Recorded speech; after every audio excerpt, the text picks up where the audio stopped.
with the holy verses from Holy Quran. I request Mr. Ismail Zabiullah of 2nd BSc, Ismail Saqib of 2nd BSc Chemistry to recite the few verses from Holy Quran.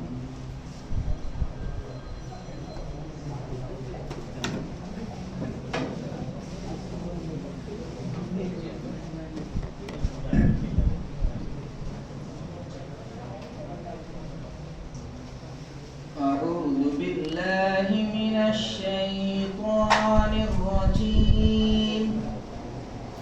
بسم الله الرحمن الرحيم. لقد جاءكم رسول من أنفسكم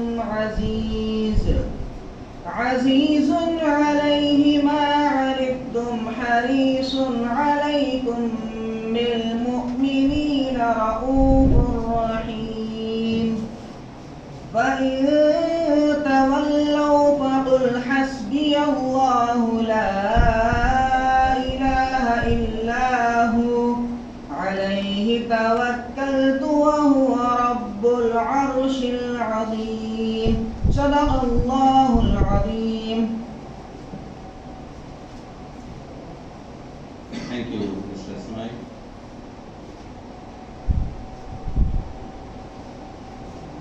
Most respected President of the function, Dr. S.A. Sajid, Principal, C. Abdul Hakeem College, on behalf of Urdu Department and Needed Study Center, I welcome you all. Today, our guest, Dr. Ayub Nasimunissa from SIT College, Justice Bashir Ahmad Said College, Chennai. She has more than 20 years of teaching experience and she did M.Com, M.Phil and PhD from Madras University.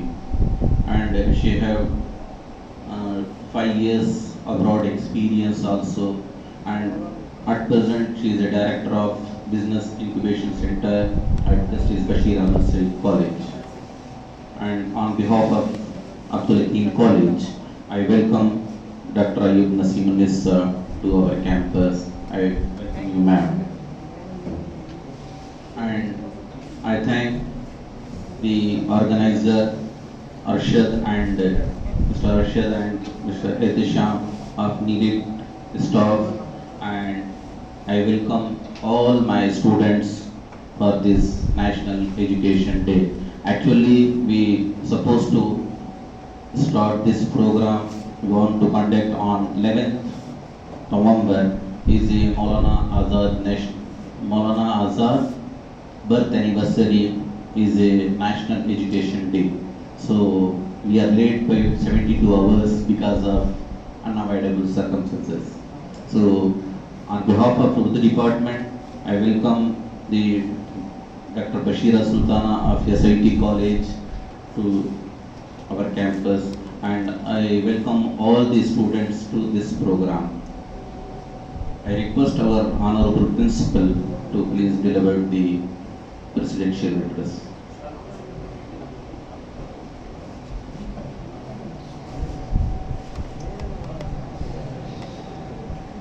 Assalamu alaikum wa rahmatullahi wa barakatuh. Good morning, everyone. Most respected head, Department of Urdu, today's guest, and staff from JBAC College, dear colleagues, and my dear student friends.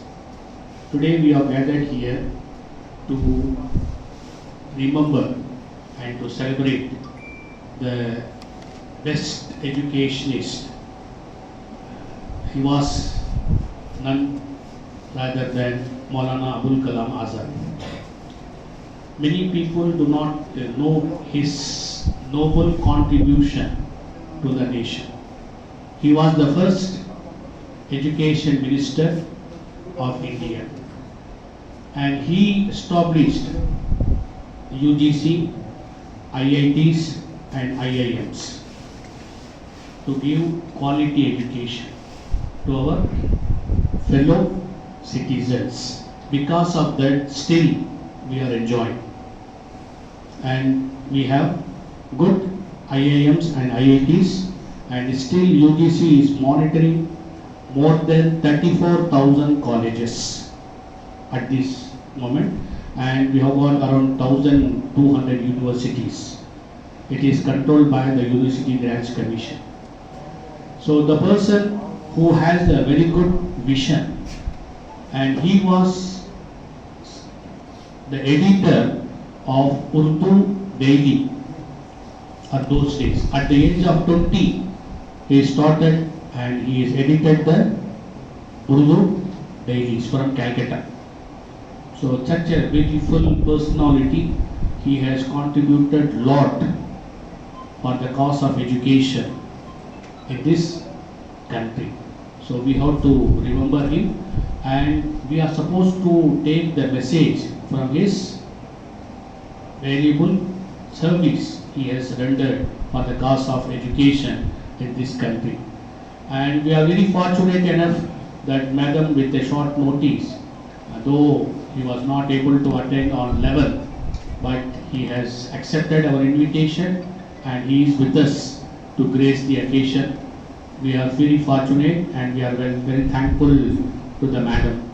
And we belongs to the same faculty. I am very proud that Madam belongs to commerce. So the faculty, we are sailing on the same boat. We are very fortunate enough.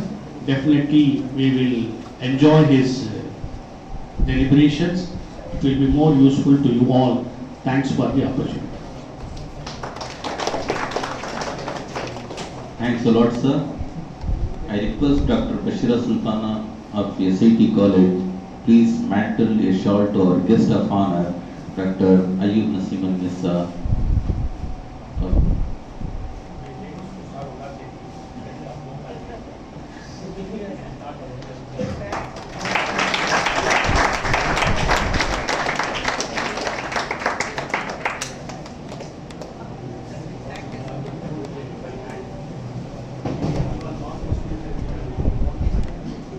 Thank you, madam. I request our guest, Dr. Ayub Nasiman Nissa, to deliver keynote address.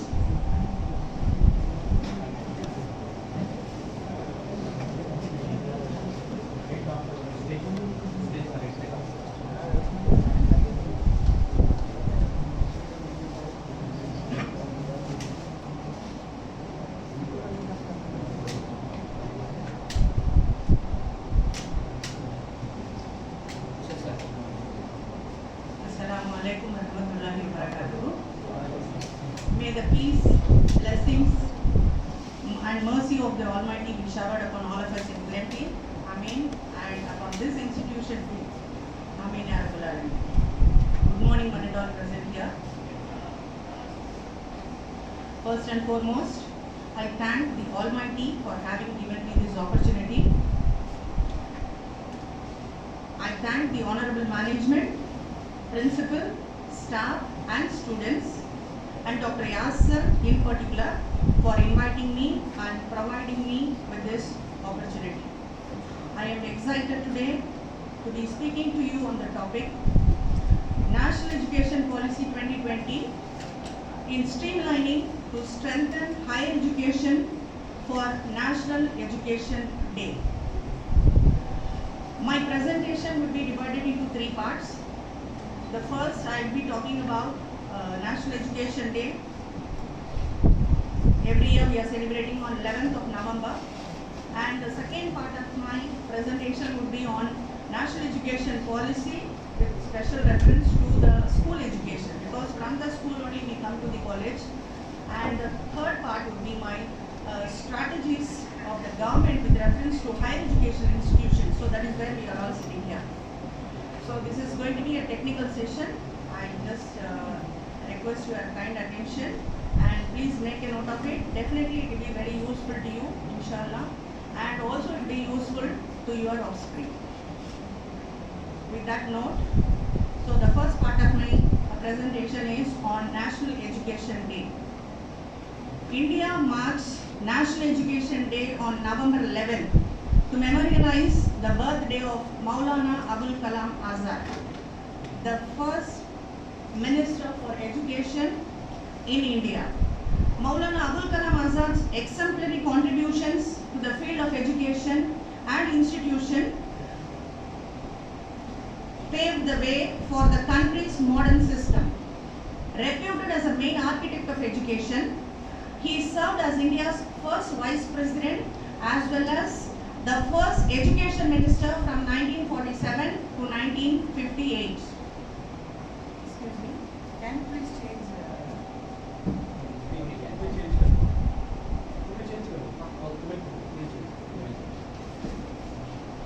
just go slowly because not exactly the same. I just give you the important. The purpose of education is to make good human beings with skill and expertise. Enlightened human beings can be created by teachers, said Maulana Abul Kalam Azad. After its independence in 1947, India struggled to completely revamp and stabilize the institutions and sectors. Recognizing that education would be crucial for nation building, the leaders of the country shifted their focus towards education. Abul Kalam, in particular, served as the flag bearer for this cause. Speaking in 1948 at All India Education, he highlighted the importance of this birthright of every person to receive basic education necessary for their well-being without foregoing their duties as a citizen. In September 2008, India's Ministry of Human Resource Development declared the birthday of the great son of India, Maulana Abul Kalam Azad, to be nationally recognized as Education Day. The day is also seen as an occasion to remember Abul Kalam's contribution in laying the foundations of educational system in an independent India and evaluating and improving the country's current performance in the field. As a freedom fighter and academician, Abul Kalam was the best fit for the role of Education Minister for independent India. Illiteracy was a major hurdle for the development of the country, which had already struggled and suffered through years of exploitation prior to its gaining status as a separate nation. Understanding the integral role played by the healthy education system for the development of the country, the chairman of the Central Advisory Board of Education, Maulana Abul Kalam, was a driving force towards the eradication of illiteracy. He emphasized heavily on elementary education and propagated the expansion of secondary education, especially for the girls. But perhaps his largest contribution is the Indian Institute of Technology. Under his leadership, the first IIT was inaugurated in 1951. Abul Kalam truly believed in the potential of establishing IITs for the progression of research and technological advancement in India. True enough, today, IITs have created a niche for themselves.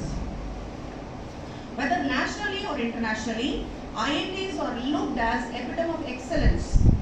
It is hence befitting to honor the memory of a man behind India's educational might by celebrating the birthday as National Education Day every year. Now, I would be highlighting some of the features of National Education Policy 2020. The newly proposed National Education Policy 2020 has altered the history of the Indian education system that many often detested. This is the third time the Indian education policy has been revised since independence. The first two were revised in 1968 and 1986 under the then Prime Ministers Indira Gandhi and Rajiv Gandhi. The second National Education Policy 1986 was further revised in 1992 under P.V. Narasimha Rao, the then Prime Minister of India. The third and the newest Education Policy 2020 was declared on 29th July 2020. The Nishank New Education Policy 2020 was released by the Union Human Resource Development Minister Ramesh Pokhriyal for school education with revised strategies for schools, including higher education, for colleges, universities, and different higher institutes. Under this model education reform, the Ministry of Human Resource Development is renamed as the Ministry of Education. The holistic reform is got authorization under the regime of Prime Minister Narendra Modi. It aims at making India a global knowledge superpower. National Education Policy 2020 is the first education policy of the 21st century, which aims to address the many growing developmental imperatives of our country and is aligned to 2030 Agenda for Sustainable Development. The National Education Policy 2020 is built on the fundamental principles of access, equity, quality, affordability, and accountability. The National Education Policy 2020 extends comprehensive modifications in Indian education system, be it in the preparatory stage or in the higher education. The new education policy prioritizes on remodeling the curriculum. The new found education policy radically alters the 10+2 structure of 1986, which we all did. National Education Policy 2020 has allocated school education into distinct phases based on age groups. The policy emphasizes 3 years in preschool and 12 years in school. The reform focuses on driving more experimental learning, induce the logical perception rather than burdening the kids with the prolonged stress and constraint of tough examinations that are often cited as an explanation to evaluate students' merit. A 5+3+3+4 curricular and pedagogical structure based on cognitive and socio-emotional developmental stages of children has been proposed. Kids from age 3 to 6 to be fostered in early childhood care education. After attaining the age of 5, every kid to be sent to the preparatory school. Foundational stage, grade 1 and 2 for kids aged between 6 to 8 years. Preparatory stage, grade 3 to 5 for kids aged between 8 to 11 years. This stage stresses on activity-based learning such as play, discovery, including interactive classroom learning. Middle stage, grade 6 to 8 for aged between 11 to 14 years. This phase carries out experiential learning in a wide range of subjects such as science, mathematics, arts, social sciences, and humanities. Secondary stage, grade 9 to 12 for aged between 14 to 18 years. This phase accentuates on multidisciplinary learning, higher critical thinking. Further, it prioritizes flexibility and bestows students with the alternative to choose subjects based on their interests. Under NEP 2020, the midday meal program will be extended to preschool kids. Further, 2020 new education policy mandates the regional language, mother tongue, and local language to be the medium of instruction for the classes up to 5th. The same is preferred until class 8 and beyond.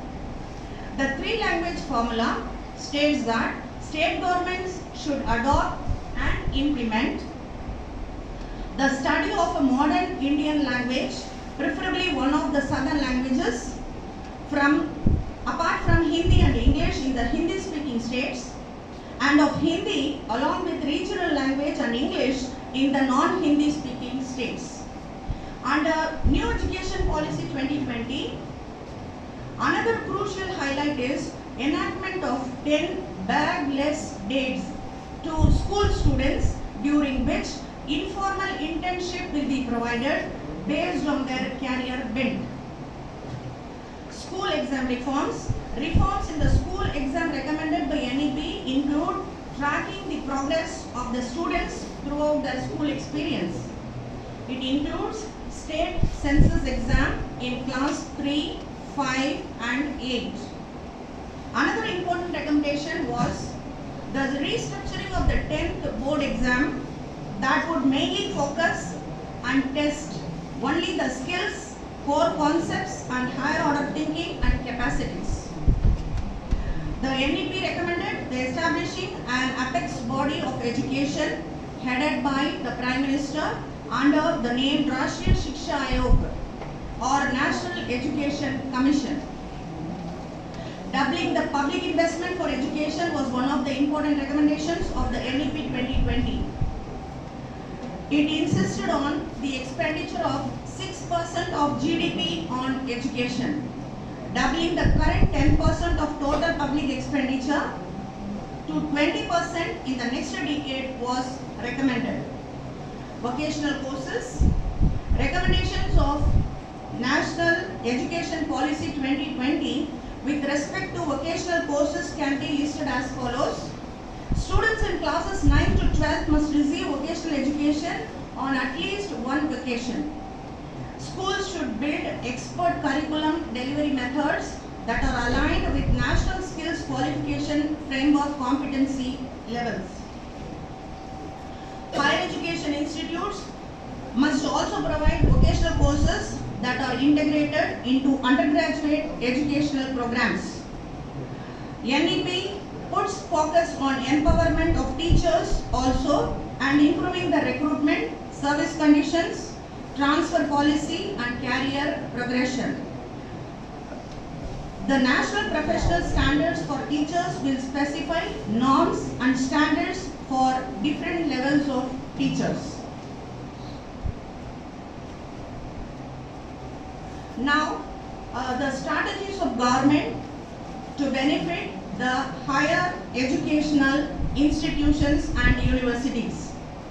Under National Education Policy 2020 approach, a common college entrance exam will be conducted twice a year by the National Testing Agency. It will conduct common entrance examination for admissions to universities across the country. A common aptitude test as well as specialized common subject exams in the sciences, humanities, languages, arts and vocational subjects will be held at least twice every year. It will reduce the burden on students, universities and colleges. It will not be mandatory and it will be left to individual universities and colleges to use National Testing Agency assessments for their admissions. It will be enforced from 2023. A full-time bachelor's degree will be legislated for 4 years with dropout alternatives as mentioned below. Now we are only doing it for 3 years, so from next year it will be 4 years. But in between, if you are just going to drop out, you will not lose it, you are going to gain something there. Okay. So a full-time bachelor's degree will be legislated for 4 years with dropout alternatives as mentioned below. Exit after 1 year, certificate. Exit after 2 years, diploma. Bachelor's degree will be given after the successful completion of 3 years and a degree indicating research intelligence by the end of 4th year will be offered to students. The new element is that students will be given multiple exit options and appropriate certification will be given to them within their graduation tenure. A credit bank of academic progress, academic bank of credit ABC, will also be formed to keep track of the credits earned during the entire educational journey of a student. The credits obtained in a year will be transferred to the next level after completion of successive academic years. For the midterm dropouts, the option to complete the degree will be provided after a semester break. Under NEP 2020, bachelor's degrees will be multidisciplinary. There will be no formal department between the sciences, humanities and so on. It allows students with the flexibility to combine multidisciplinary subjects along with integration of vocational courses. It also seeks to ensure foundation literacy and numeracy in a mission mode and a host of curricular changes as well as assessment reforms for holistic development of students. NEP 2020 profoundly encourages the advancement of Indian arts, regional languages and the culture at all levels. Besides, the MPhil degree will be terminated. The newly proposed reform affirms that by 2040, every educational institution like IITs will become multidisciplinary. Under this reform, we can notice a greater emphasis on the incorporation of arts and humanities subjects or science subjects and vice versa. Under NEP 2020, a top 100 foreign universities in the world are encouraged to establish and operate in India. Further, the system of affiliated organizations will be terminated in 15 years. As you know, your college is affiliated to Tiruvallur University, so all this will go off in another 15 years. So your college will be granting degrees. The system of affiliated organizations will be terminated in 15 years. The college will be granted greater liberty and power to grant degrees. The new reform will end the status quo of deemed university in India. The core structure of universities will be formed in a new manner. As per the vision and mission of educational institutions, various categories of universities such as teaching intensive universities, research intensive universities and autonomous degree granting colleges will come into existence. Imparting professional education, proactive steps to impart professional education will be taken. Independent technical universities, agricultural universities, health science universities and legal universities will head towards becoming multidisciplinary institutions. Enhance the GER to 50% by the year 2035. The gross enrollment ratio as of the year 2018 was 26.3%. National Education Policy 2020 is planning to enhance this GER to 50% by the year 2035. To make this plan a reality, around 3.5 crore seats or even more will be allocated to higher educational institutions. The government is also taking steps towards establishment of multidisciplinary education and research universities, we call them as MERUs, with globalized educational standards just like IIMs and IITs. A national research foundation will also be created for fostering research and development activities across higher education. It would be an autonomous body that would administer the mentoring, funding and capacity building for quality research in India. A new ruling body called Higher Education Commission of India will come into existence in order to ensure that best practices in the educational sector excluding the medical and legal field. Higher Education Commission of India will have the right to penalize institutions who don't adhere to quality education.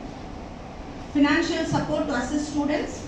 Government will make efforts to ensure that students belonging to SC, ST, OBC and socially and economically disadvantaged groups get scholarships as per their merit. The officials would encourage higher education institutions to offer scholarships to support talented students. The role and activities of National Scholarship Portal will be broadened to take tab on the performance of students who have received scholarships.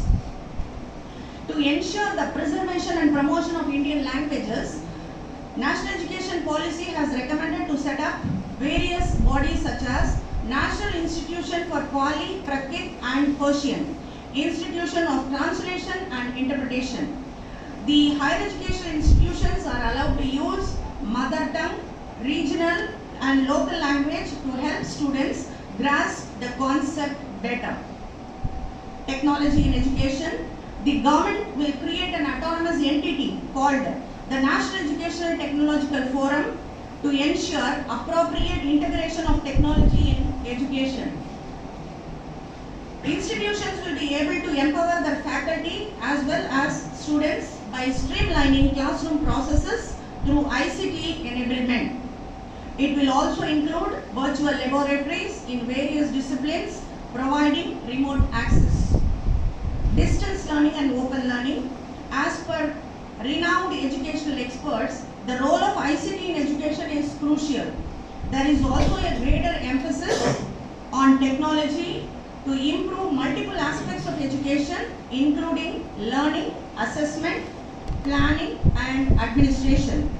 They have acknowledged the fact that investing in latest education, ERP tools such as online assessments, e-learning, choice-based education systems will surely be a game changer for schools, higher education institutions, and universities. Being the oldest and largest EdTech solution providers, Microsoft team is ensuring that every stakeholder understands how they can get benefited with NEP 2020. Government will take several measures to ensure highest quality education by opening the doors of open learning facilities such as online courses, digital repositories, funds for research work, credit-based education.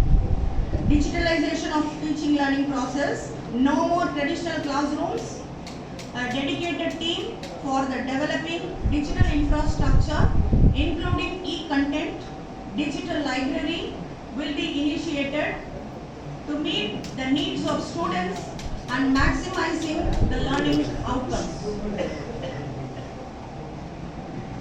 In terms of accreditation and regulatory structure, the NEP recommended the following changes: setting up of National Higher Education Regulatory Authority and separating NAC from UGC into an autonomous and independent body.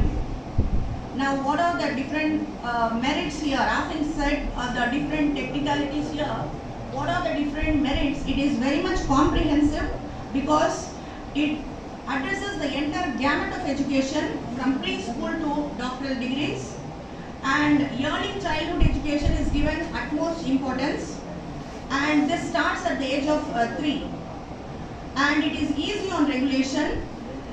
This NEP 2020 makes a bold prescription to free our schools, colleges and universities from periodic inspections and place them on the path of self-assessment and voluntary declaration. And it is holistic. It eliminates the problems of pedagogy, structural inequities, access asymmetries and rampant commercialization. And it promotes inclusion. The policy proposes the creation of inclusion funds to help socially and educationally disadvantaged children pursue education. And this policy is again not without issues. Some of the issues here are knowledge jobs mismatch. There is a persistent mismatch between the knowledge and skills imparted and the jobs available. And this policy failed to check this. And it is silent on education related to technological fields like artificial intelligence, cyberspace and nanotech. The requirement of enormous resources and ambitious target of public spending at 6% of GDP has been set. Mobilizing financial resources will be a big challenge given the low tax to GDP ratio and competing claims on the national exchequer of healthcare, national security and other key sectors. And need for cooperative federalism. Education is a concurrent subject. Both central government and state government, they make laws on it, and it can only be implemented collaboratively by the center and the state. The center has a giant task of building a consensus on the many ambitious plans and strive towards universalization of education. There is a need for the creation of inclusion funds to help socially and educationally disadvantaged children to pursue their education. And bridging digital divide. If technology is a force multiplier with unequal access, it can also expand the gap between the haves and have-nots. Thus, the state needs to address the striking disparities in access to digital tools for universalization of education. Interministerial coordination. There is an emphasis on vocational training, but To make it effective, there has to be a close coordination between the education, skills and labor ministry. The new education policy 2020 is a good policy as it aims at making the education system holistic, flexible, multidisciplinary, aligned to the needs of 21st century and 2030 sustainable development goals. To conclude, NEP offers choice, chance and change, but we have to wait for things to unfold and see how it gets implemented. Thank you so much for your patient listening. Thank you all.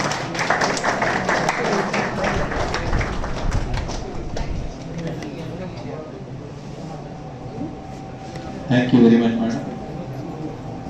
I request Mr. Arshad Basha, Senior Faculty of Neelid Center, to deliver vote of thanks.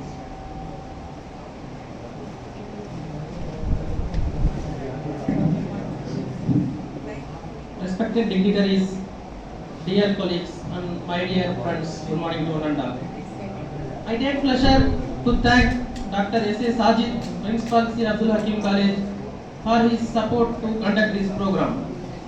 It's my pleasure to thank Dr. A. Naseemun Nisa, Assistant Professor, Department of Commerce, Justice Bashir Ahmed College, for her valuable speech about NEP 2020. It's my pleasure to thank Dr. S. Muhammad Yasir, Head Department of Urdu, to Center Coordinator C. Abdul Principal English Study Center for his valuable support to conduct this type of programs. I thank all the students for their patient listening and their participation. Thank you, one and all.